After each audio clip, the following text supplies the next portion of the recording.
Well, we begin this edition with the latest coming in from the Ministry of External Affairs, which has now issued a strongly worded statement on the violent Galwan Valley clashes, where India has lost 3 army personnel. Ministry of External Affairs has made it absolutely clear that China has violated the consensus and India will protect territorial integrity. Remember, all our viewers who are tuning in at this point in time, to just recap, the statement that has been issued by the Ministry of External Affairs comes after a first statement that was issued by the Indian Army around 1 o'clock this afternoon, confirming that yes, there was a fresh face-off between the Indian Army and the Chinese PLA in the Galwan Valley, where, remember, that's been one standpoint since the last 5 weeks. Not just in Galwan Valley, but also in Pangyang Tso. But this fresh face-off, when the de-escalation process was essentially underway, a physical scuffle between both sides ensued. We're given to understand around 7 o'clock this morning, when Divisional Commander talks actually was taking place at the very place where the incident actually took place. Both the sides trying to diffuse the situation. Joining me on this broadcast is our executive editor, Abhishek Kapoor, who's got us all the details. Blow-by-blow account of what really has transpired. Abhishek, for all our viewers who are tuning in right now, walk us through what really transpired in Galwan Valley, the very place where we have seen the standoff going on for over 5 weeks now. Well, I spoke to multiple sources, Shravan, and did a bit of a reconstruction of the series of events which led to this major clash between the two armies or units of the two armies yesterday in Galwan Valley. It began with the commanding officer of the Indian Army wanting to implement or thinking that the Chinese are going back and assisting them in implementing the understanding that was reached between the corps commanders in terms of the soldiers of the PLA moving back to their post 1 from patrolling point 14. That was the understanding reached. Tents had already been removed. I believe it was a process that was happening, and that's when somebody hit the commanding officer. That led to all hell breaking loose, so to say, because if the commanding officer is hit, the soldiers do not take it lightly and kindly, and they hit back, and then the ensuing melee got enlarged, because initially there was only a platoon strength, but then it was reinforced, and by the time the two sides really engaged in fisticuffs and hand-to-hand combat and stone throwing and use of sticks with nails, there were about a battalion strength from both the sides. So it was a huge build-up and clash that took place, which has taken its toll in terms of numbers on both the sides, as admitted by the Chinese also. And it went on for a few hours, beginning with dusk and almost up to midnight. Certain aspects still remain unaccounted for, and that's why we are waiting for the statement of the Indian Army. The MEA has made a very firm and measured statement where the onus of the incident of yesterday has been entirely put on the Chinese, because the statement says that it happened on the Indian side of the LAC. We did not go there, and the Chinese transgressed and tried to change the status quo. It's a strong yet firm statement coming in from the Ministry of External Affairs, putting the entire onus on the Chinese side. And also, I must say, Shravan, that India gave an equal response. So those couple of things stand clear from the MEA statement, that we are not going to cede any inch of territory and guard our sovereignty and territorial integrity, and that the aggression was shown by the Chinese side. I hope the world is listening. Apart from that, of course, as I said, that I did some reconstruction for the viewers about the series of events that led to the incident. We have to still wait for the Indian Army to come back with a response. It is believed that there might be some bad news still in the offing, both on the Chinese side and the Indian side, in terms of the number of casualties. Shravan. Well, in fact, Abhishek, we're all waiting for the second statement to come in from the Indian Army. In fact, I've also spoken to my sources within the Army headquarters. We were expecting this detailed statement to come in sometime late evening, but there seems to be some amount of delay. Let me also bring in NC Bipindra, editor of Defence Capital. Bipindra, thank you very much for joining us on Republic TV. You've also been closely monitoring all developments within the South Bloc. All of us have been expecting that the statement coming in from the Indian Army, but there appears to be some sort of a delay at this point in time. Yes, that is true. Shravan, we all know how the process of casualty information happens.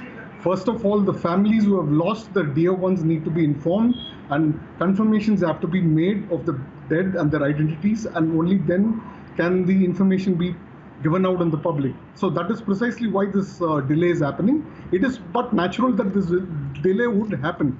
After all, they are Indian soldiers. We need to be very sensitive and cautious about how we give out information on this matter.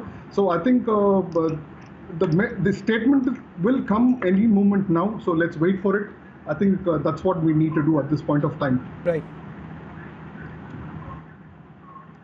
Bipindra, I also want you to help our viewers understand the current situation. I'll also put out details of the point of escalation as far as Galvan Valley is concerned. What we had essentially picked up was on 5th of May is that's when Indian Army, when they were basically carrying out their reconnaissance, they essentially saw a built-up in the Galvan Valley itself, the southern part of the DSDBO, when the first alarm was essentially raised. They've also spoken about that feeder road from the DBO all the way to patrol point 14. But India has been standing its ground, saying that any sort of infrastructure building is concerned, that would essentially continue. Bipindra, what is your understanding? What we are essentially staring at is what we saw in 1975 when 4 of our Assam Rifles troopers were ambushed.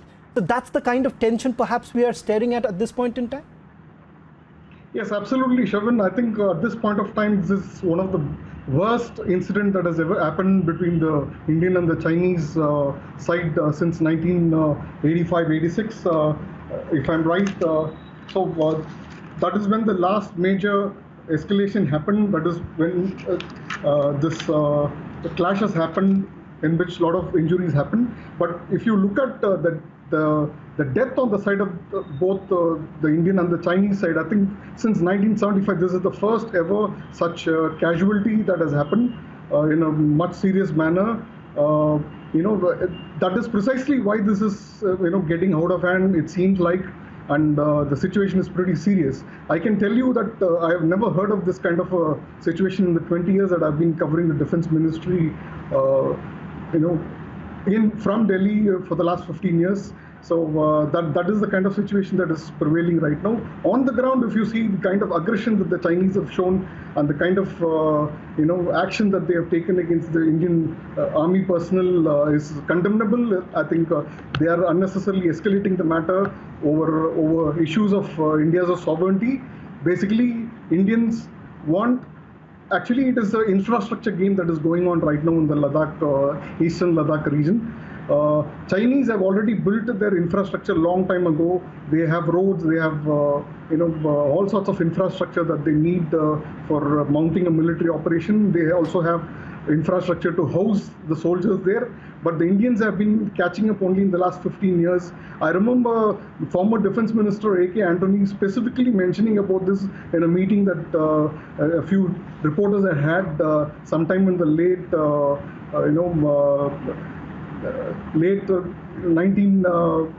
in the late 2000 decade. The last decade, the end of last decade, he had mentioned this, that we have caught up on infrastructure late. So India has been building some roads and bridges out there and some helipads, and so that movement of troops can happen much more easier, and they can reach the inaccessible areas. Yeah, sure. Yeah, Shravan, please go ahead. Sorry to interrupt you, but you have been closely monitoring almost every development that's essentially taking place, and hence I'm asking you this question, which would be for the benefit of our viewers. Put this into a context. What's really happening on the ground? What have you been able to piece together over the last 5 weeks when we're staring at this particular standoff? Galvan Valley, someone would say that we were a little surprised. Pangyang Show, the patrolling that used to take place from Finger 4 all the way to Finger 8, that has essentially stopped. India has been stopped from doing so. India has been pressing for status quo ante. I want you to explain this to our viewers. What's really happening on the ground? What have you been able to pick up over the last 5 weeks? Okay, so at the moment, what has happened is that we find ourselves surprised by the Galvan Valley operations of the Chinese, precisely because they have sort of come into our territory to to kind of mount a military operation to stop us from doing our work on our side, the infrastructure work that we have been doing. It is surprising that in the Galvan Valley, such a treacherous territory, landscape, that this has really surprised us there. And with regard to Pangongso, that is where the real trouble lies for us, because the Chinese have been venturing into our territory for a very long time now on that area. Probably every summer they do that, and we claim the LAC to be at finger 8, whereas the Chinese have tried to change the status quo there by shifting the LAC to finger 4. That is precisely what has happened, and that is where we thought there would be a lot of violent clashes that could happen because of what has been happening over the last 5-6 weeks. But surprisingly, Galvan Valley has been the surprise for us. Really, coming as it does at this moment when the entire global community is engaged in the COVID-19 pandemic fight. Right. Yes, Shravan. In fact, Bipindra, we are actually getting in some breaking news also with regards to the detailed statement that would likely to come in from Army anytime soon, is what we are being told. So all eyes would essentially be on the statement that would be released by the Indian Army. This comes after the strongly worded statement that was issued by the Ministry of External Affairs. We'll take a short break. On the other side, Bipindra, stay on. Hopefully by then we're expecting that statement to come in, and we'll also see what exactly does this really mean, because India has been very, very careful. India has made it absolutely clear that we are looking for an amicable solution, and all that we're looking forward to is dialogue. In fact, this is what the Chief of Army Staff also had to say just a few days ago when the passing out parade took place at the Indian Military Academy, where the Chief of Army Staff said that the way ahead is dialogue.